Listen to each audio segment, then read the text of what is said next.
You're right, as Matthew McConaughey is saying. Thanks for his humor. So here we go. This is the last part before the afternoon 30 minutes break. So we have a beautiful session with two beautiful, amazing ladies from two different places, Belgium and, if I remember well, India and Italy. So we will be having Supriya and Manuela with us talking about sustainability and environment and diversity, how the two connect. They will explain. So let me just quickly bring up Supriya first. Hi, Supriya. How are you doing today? Hello, Andrea, and hello, everyone. I am doing fantastic, and I'm super excited to meet you all right here. Thank you so much for joining us. And here I'm bringing Manuela from Belgium. Hi, Manuela. How are you today? So good to see you. So I will let you ladies discuss your topic. I will be back here around 20 minutes in. Enjoy your conversation, and for the audience, activity, activity, activity. Engage, ask questions. They are here for you today to ask everything around sustainability and environment. Thank you so much. The stage is yours, ladies. Perfect. Thank you, Andrea. So, Manuela, are we ready? I'm ready. Awesome. So, since the discussion today is about sustainability, I already see that your background is about green. So, are we saying that greenwashing equates to sustainability, or sustainability is something beyond greenwashing as well? Can we share with our audience? I think that for some people it was greenwashing. Maybe for some it's still the case, but actually it's really a topic. I've used this green background. Also, it's very early in Belgium, so I wanted to have extra color, extra energy. Um, but definitely, it was always a topic. The difference is that previously, I think it was a topic for expert. Now it's really for day to day. Even when doing shoppings, you may have the kids asking, but why do you buy tomato that are in plastic box or this type of thing? So now it's really a topic for everybody, and not only for experts. That's definitely the difference, one of the difference. Awesome, brilliant. So that's my guest, my colleague with me, Manuela. So she is an expert in terms of sustainability in businesses. And Manuela can also give a brief introduction about herself before we actually delve into today's discussion, which is around environment and sustainability and what could be the diverse approach in business. Manuela, hope you'll forgive me for that greenwashing thing. I started before your introduction, but I was super excited to see why that green background, and I could ultimately relate to it that it has to do with sustainability because, yes, green is certainly one of the pillar of sustainability. Over to you, Manuela, a brief introduction about yourself so all of us know where we're coming from. So I've been working in business. So I've studied business and economics. I've been working in business for, I would say, for ever, I would say. Um, Working first in business development and expansion, and very early, I started to include sustainability. And the reason was a real interest for people. I would say first, I would say people and the planet and not the contrary. So I started to include that in my day-to-day business as a manager, and then started to share with my department, then with my business unit, then with my region. And I moved to a global role in sustainability for a large logistics company. Then I kept going, doing that in business, but also doing that outside business, working with NGOs to see how we could use the skills from business to NGOs. And actually, what I've learned is that you can use also a lot of learnings from the NGOs to business. So it's not that you have one part and then other parts that are totally disconnected. It's really an ecosystem. And also, I discovered that sustainability is really much, much more than green, much more than environment. It's also everything around social, around governance. Actually, it's about having an entire ecosystem that is livable and that is rich for people. It would be more around that than environment as such. Perfect, perfect. Now I see a corporate individual speaking and something that is really to do with the sustainability. You talked about the three pillars, which are one, the environment, the second, the social, and third, governance. So ESG is what we say falls into the umbrella of sustainability. And a brief about me as well, for those of us who haven't met earlier. I'm Supriya Sharma, and I'm a business strategist by profession. I help companies formulate and implement their business strategies across the four continents, has been my experience so far. And how sustainability relates to my business strategy is that strategy is all about gaining that competitive advantage. So you are way farther the others. They have to really work hard. Your competitors have to really put in some effort in order to get where you are. And that's where the strategy lies. Today, the competitive edge lies in the pocket of sustainability. The businesses that are not looking at sustainability as a competitive advantage or as an opportunity to gain that competitive advantage are likely to fall behind. And that's where we are discussing today what are the diverse approaches in business and how some of the businesses have done a good job doing this. So, Manuela, how about brands like Zara, you know, brands like Zara in 2022, they said they're going to remove all the plastics from their usages. In 2023, they said they're 100% operating on renewable energy now. And 2025, they are expecting to turn themselves into a company that creates their own fabrics, which are 100% sustainable. Do you think such as business operations are sustainable in the long run? Can they go like this for a while? Or it's just because sustainability is much in the hype these days that some of the brands, just like Zara and others, are having to fall into this? But I cannot speak for Zara itself, but I think that some companies were already extremely active in sustainability and setting clear goals, going for net zero or carbon neutral already a long time ago. I think that the difference is that you have more companies joining the train, if I may say. That's already one thing. And also the fact that you have more companies, it means also that you have more attention from the media, but also from the talents. You have more talents, more people who are keen to use their skills for this journey. And as a consequence, you have more resource to make it happen. So I think that companies committing to this journey really have a chance to succeed. Obviously, if they work for it. And also, what I see that is really strategic on top of having like a big ambition, like to be, for example, net zero by 2040, or to have manufacturing sites that are totally clean. I think it's really strategic to translate the objective into clear measures for the business itself in the day-to-day. Could be for the operations, could be for the people. How do you hire people? Which profile? How do you keep them? How do you keep engaging? And also for your sales.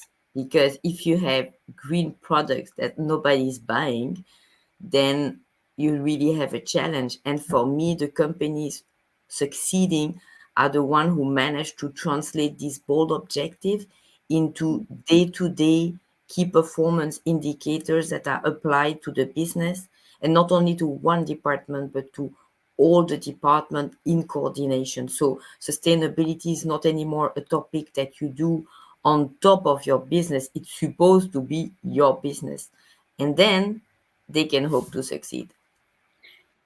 I really love that. It's not something that we do above our business or outside our business. It is a part of how we conduct our business. It is a part of how the day to day operations are carried out. But, Manuela, in my experience, the organizations that I have worked with, I have seen a glitch in the system, which means that many of the organizations still consider sustainability as something which has to do with the compliance. So, there are companies that are supposed to report that they are doing something which has to do with sustainability, and therefore it is just a compliance issue or a PR issue for those companies, that they are taking care of the sustainable aspect of business. Now, my idea is, how can we all the professionals who are working in different domains, different geographical locations, different industries, how can we come together and create a scenario where we are saying that sustainability is not just about compliance or advertising yourself or putting yourself apart.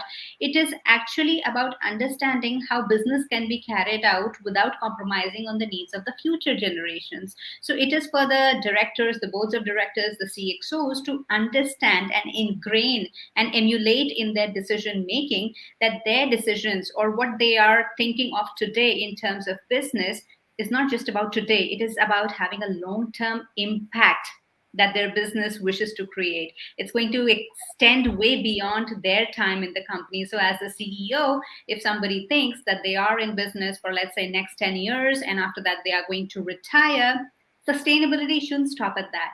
And business shouldn't stop at that, because the decisions that they are making today are not just for today, they are for 50 years down the line, the kind of an impact that they create for the society, for the community, for the environment, for the planet, of course. So how do we take care of that as professionals across different industries and different functions? I think honestly that it's all a question of influence, influencing colleagues, influencing customers, being influenced, also accept to be influenced by others. I think that's what we have to do. If for people who are really convinced that is the way forward, that they don't want to compromise the future of others for their present, it's really about sticking to it. I really trust that's what I could see for being in this field for more than 15 years. You need to stick to it. When you believe in it and it's not an option, you just keep going and you find ways to make it happen. If it's optional, then people may give up, because honestly, when I compare years ago, you really had to be smart to put sustainability on the agenda. It was not part of the agenda. So we had to find ways to put it.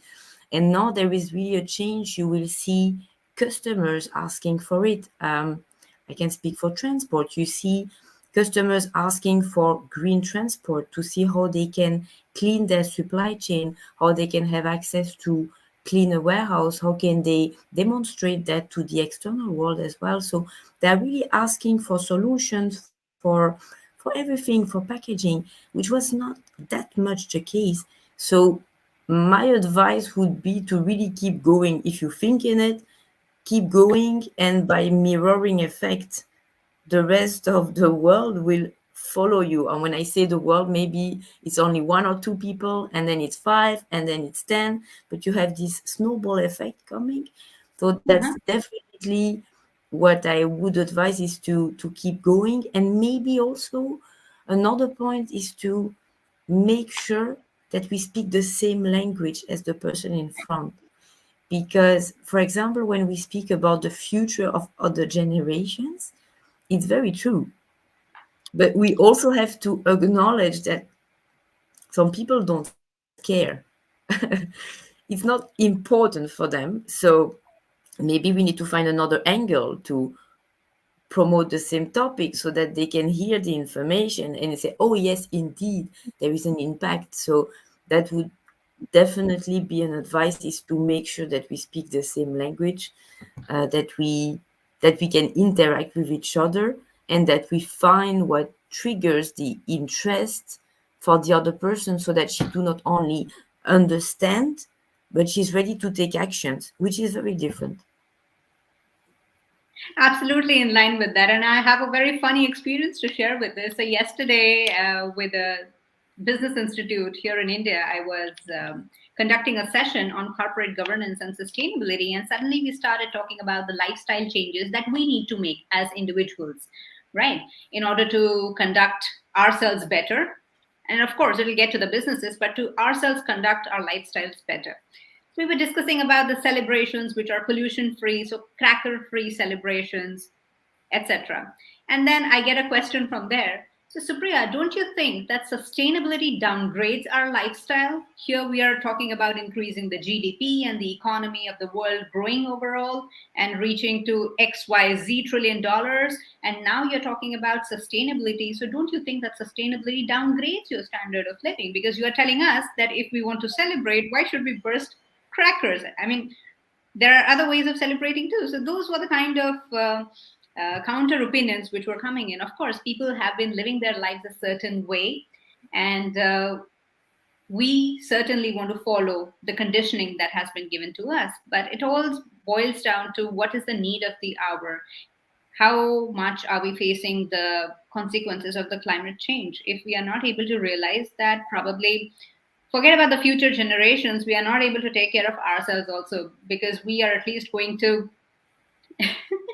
exist here for let's say another 40, 50 years, if not more. So at least taking care of ourselves by taking care of the people around us, the environment around us, the planet overall makes sense to me. But like you rightly pointed out, there are people with a counter opinion, and for them it's about sharing the information in a way that they understand. So if somebody feels that sustainability downgrades your lifestyle or your standard, then probably sharing with them some examples like what Adidas does. So Adidas has this Parlay and the Prime Blue and the Prime Green series where they collect ocean waste. So 14 million tons of plastic going into the ocean every year globally.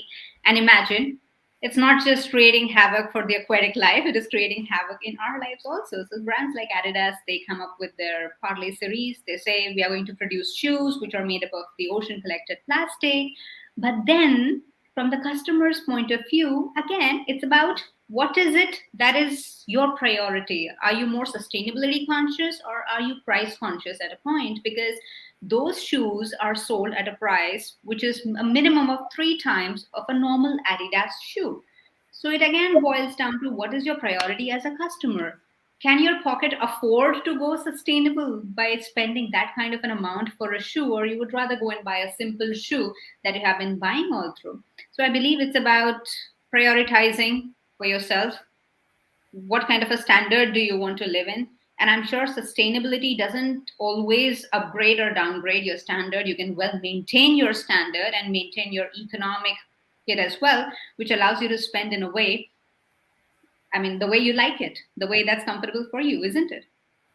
But I really like what you mentioned with objections. And of course, you can suspect that when you work in this field for so long, you hear many objections at work, from friends. And to be honest with you, I really like these objections because for me, it's not about listening the objections and see how I can go against or find the right argument. To be honest, I think in many cases you have the truth also in the objections. So I try to think, okay, taking the assumption that if not all, a vast majority of people are good. If they say this, it means there is something. And when you mention about the standards or the cost, and indeed in some case we can decide to pay maybe a bit more for a product or to buy second hand as well, which is working, to recycle, to not buy if we decide that maybe we don't need 15 pair of shoes and that a bit less may be sufficient, not one or two, but a bit less. But at the same time, I think we also need to be open and also acknowledge that not everybody maybe has the financial behind this high level product. And I think it's also important because I've seen also a lot of blaming and shaming to people saying, hey, you should do that, it's better for the environment. But the reality is that maybe some people lose their job, some factories or sites are closing. Who are we to say to them, you have to do that and to blame? So for me, it's also sustainability is about self-reflection. It's how we behave with the environment, how we treat people. And I think we should go more for inspiring them rather than blaming and shaming. Honestly, I think it's super super important. And also coming to the topic of diversity, something also that I see much more is that including more diversity in business really has a big impact for our sustainability results. So it may seem like topics that are not related. Why would the planet go better if you have more diversity in your pool of employee, for example? But actually, we see a difference. Hmm. And here is Siva who's mentioning it's like life is expensive to be environment friendly. For example, organic food is more expensive. Yeah, indeed, no doubt about it. That's a wonderful example. And we also have Alkan Talent Scout, who mentions of the European countries being more effective in adopting the ESG approach as compared to Asia, certainly. And the question is, how do we address this, as Asia is more of a producing country and we are producing without the care of pollution, etc., and other environmental issues that come across with it. Certainly, and that's why we have come up with the net zero Alkan Talent Scout, as you also mentioned before a few minutes. We read that, and net zero is certainly existing because we cannot stop business. We cannot sit at home and say, okay, we are not going to produce any goods or services and we are going to stay out of business. We just sit at home and do nothing. That is certainly not possible because we are talking about growth and expansion, etc. And therefore, this concept of net zero is what majority of companies have also started acknowledging and practicing in their approach towards manufacturing and day-to-day operations in Asia as well. So they are ready to ensure that they take action in the direction of taking back or mitigating the effect of the carbon emissions that they are producing. So on a global level, we have about 37 or 38 billion tons of greenhouse gases being produced every year. And we also realize that if we want to mitigate the effect of those greenhouse gases, it would require over 9 trillion tons, $9 trillion, which is almost double the size of the Indian economy, as I can talk about now, and one third the size of the US economy. All these practical challenges do prevail, and it's certainly not easy to change your operations or modify them in a fashion which is more sustainable in nature. So we are doing it step by step, and majority of the companies that I have seen, they have at least taken this step forward to not just treat it as a compliance issue, which used to be the case before 2 or 3 years. This year has been really more powerful in terms of ensuring that their operations are more environment friendly and the emissions that they are creating for the environment are mitigated or they are counterfeited by their other actions, where net zero seems to be a success, at least in the coming term. What do you have to say, Manuela? And we'll conclude with your concluding remarks then. Definitely, I fully agree with you. I think, again, coming back to the idea of sustainability that needs to be livable for people, we need to allow countries to grow, and that's important. What I can see from a business perspective, I think about that also working in a global company. We adapt the strategy or how it's deployed depending on the region, depending on availability. And if you think, for example, about transport, if you want to have cleaner vehicle, in some case, the vehicles are not available in the country. So we can work with the OEM, so the manufacturing companies, to have them there. But once you have your vehicle, you may not have the energy infrastructure. So then you work maybe on pilot or for having energy companies creating the infrastructure for one or two big lanes. And if it's working and the customer are asking, then maybe you have another one coming, another lane, and maybe another logistics company asking. So you can impact the ecosystem by taking actions in advance of the market. And that's how we can do. And there are also other practices. I think in some cases we may look for two technological solutions. There are also all type of adaptations or the way to use your existing assets that can be green. So I think it's really about having this agility of mind for finding the solution that fits the market instead of copy paste what is done in another region and that may not fit. And honestly, I was very impressed. I was recently in Thailand, impressed by the work of the team locally, coming with plenty of creative solutions, coming ahead of the market. And honestly, we brought a lot of these ideas back in Europe for duplication as well. So super, super inspiring. Awesome, awesome. I like that kind of learning. So Asian countries, as you've mentioned with the example of Thailand, are also doing fantastic. At least it's step by step. So every contribution counts. We cannot take care of everything at the same time. It's a small step and it matters. We need to realize that at sustainability mindset people, we need to understand that each step of ours matters and it contributes. So thank you so much, everyone, for being with us. We really appreciate your time. Thanks, Manuela, for being here. And we're open to any questions, comments, feedback that anyone might have. So much. Thank you for so much for the conversation. I think environmental awareness and sustainability is very, very important. And you brought up very beautiful things that people normally say when they have some objections against not doing the thing that they want to do, right?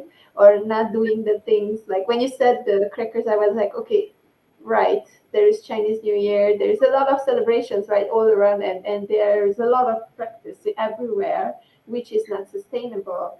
But then how will you celebrate if in few years you will not be have a place to celebrate in? I mean, it's just something that is a bit controversial, right? Like it's Right. hard to create more sustainable habits, but it's also something that we need to do, not just for ourselves, but also for the future generation. So I think that is something really, really good thing to think about, like how you actually go against these objections in your head yourself and start to apply sustainability in your own life. I just want to address a few things from the audience. So Chair Young is here. Thanks for the inspiring speech. I think scientific innovation is the key to take this forward. It's something that she has been sharing. We have been also sharing about what we said about why organic food is much more expensive, although you don't put anything on it. So it's like before it was the basic, and now it's like something that you pay extra for. And then of course we had also Aichan bringing up the ESGs and everything. And just we mentioned before in the other sessions, it's all about the labels, the badges, the pledges, the tokens. So all these things, it's very good if you are not using it as a badge on your company, as a token for appraisal. It's all good if it's put in action like you two are doing, walking a talk and working in this field and knocking on all those doors and spreading awareness. So kudos to you, ladies, for doing this for the others and for the next generation. Thank you so much. Thank you. Thank you so much for being here, ladies. For further questions, if the audience is seeing this later, please make sure you are asking your questions. The ladies will stick around for the weekend, and if they will see your questions in the comments, they will be coming back to the YouTube channel and they will answer all your questions. I see Angela, one more comment is coming in. We have a little bit of echo, so I try to move backwards. So sustainability is still a huge challenge. We as customers are ready to go ahead, but we cannot pay expensive prices. For example, like Adidas shoe was so relevant, how to afford. So like how to balance, I guess that's the questions from her, like how to balance the high price of everything sustainable. Go on, please, Priya. And that's where one of our participants, Sherry Yang, has already given the answer that we should be looking at scientific innovation in order to make technology more affordable. So if companies like Adidas and others are able to bring out technology which allows them to produce such shoes which are environment friendly at a lower price, of course, they'll be selling it at a lower price. And then it becomes more affordable for us as customers. And that's where technology and innovation plays a brilliant role in helping us advance from where we are today. Thank you for that wonderful question. Thank you so much, I think it's a Angela. question of volume too. I think it's a question of volume too, meaning that if you have only a little bit of demand, it's super expensive because it's almost like a pilot. When companies see that there are more demand, definitely they come with more technologies, they come with different way to produce that make the product less expensive. So definitely don't give up. And if you cannot buy everything green, it's all okay. But just the signal to the market that customers are interested, attract investment? Thanks for the question. Well, thank you, ladies. It was an amazing session. I hope there will be other discussions, and I think you are already doing amazing things by walking the talk. Thank you for taking this 30 minutes and enlightening us about all these topics that are sometimes a bit confusing. And please, the audience, reach out to Supriya and also for Manuela. They are both on LinkedIn, so please feel free to connect with them if you need some. I have some questions, or you need someone professional into the area of sustainability. Then please reach out to them. Thank you so much for coming on board. We'll be putting a little bit of music, and we will be going on a 30 minutes break, and we will be back after the break with beautiful other topics. Just like, let me just scroll down. We will have global diversity and leadership. We will have self-discipline across cultures. We will have the power of sales strategies in diverse environments. And we will have relationship building, adaptation in multicultural workplaces. And we end the day with diverse by design, fostering gender inclusivity at work. So exciting day, ending with a networking at 10 p.m. Hope to see you there, guys, Manuela and Supriya. And have an amazing afternoon. And thank you so much for today. Bye-bye. Thank you. Bye-bye.